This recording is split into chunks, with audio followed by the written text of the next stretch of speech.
least we're too busy to be homesick. Dr. McSwain, Elizabeth reported, her abdomen's hard as a rock. Even through her adipose tissue, I can feel a hard, large midline mass. The mass extends up to her diaphragm. Dr. McSwain placed his hand on the patient's arm and said, "Don't be afraid, Miss Johnson. We're going to take good care of you." He pivoted to face Elizabeth and asked, "How much blood do you think she's lost, Dr. Roberts?" Elizabeth knew when Dr. McSwain called her Dr. Roberts that she had better pay close attention. Her blood pressure rose. She felt a wave of fear, and her senses went on high alert. Why was he so relaxed? The patient had a gunshot wound to the abdomen. She felt compassion for the woman whose naked, obese body was exposed to a dozen staring eyes.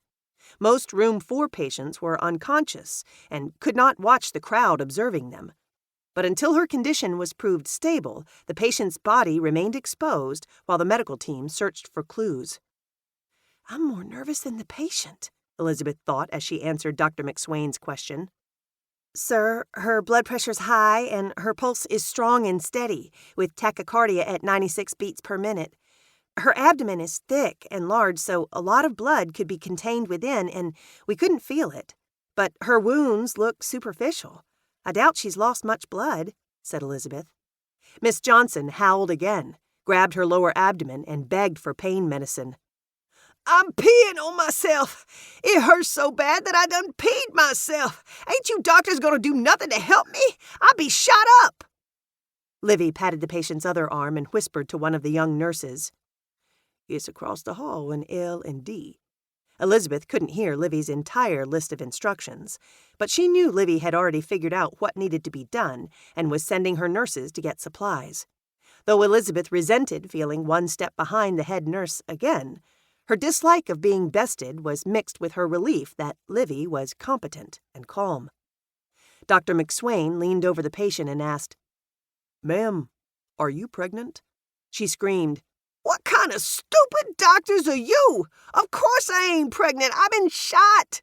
I was just fine till I got shot. Can't you see all them little bleeding holes all over the front of me? I've been shot, and you fools think I'm pregnant, dang. The big free done gone to the dogs. Livy, get the nurses to get her up in stirrups for a vaginal exam.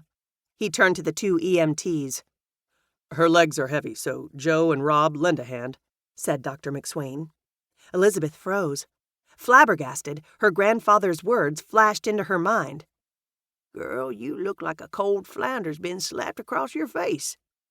Livy stood close behind Elizabeth and whispered into the back of her head. Is Mother Charity at her best, Cream Puff? Expect the unexpected. Get ready to deliver a baby. How many names can one hospital have? Charity, the Big Free, Mother Charity, the Big House, Big Charity. As Rob and Joe helped the nurses position the patient in the stirrups, clear fluid and blood dripped onto the floor from her vagina. It's been 6 months that I've been in this ER, Elizabeth thought. Am I ever going to be quicker than Livy in figuring out the patients? Elizabeth trembled at the thought of delivering a baby in the trauma room. Here she was, sitting between the patient's legs, which were suspended in stirrups high in the air. Elizabeth didn't like delivering babies. She was more comfortable with gunshot wounds and stab victims. On the family farm, she'd helped deliver cows, horses, mules, goats, cats, dogs, and pigs, and she disliked the way humans made a big fuss about a natural process. The animals moaned a bit, but there was no screaming or cussing.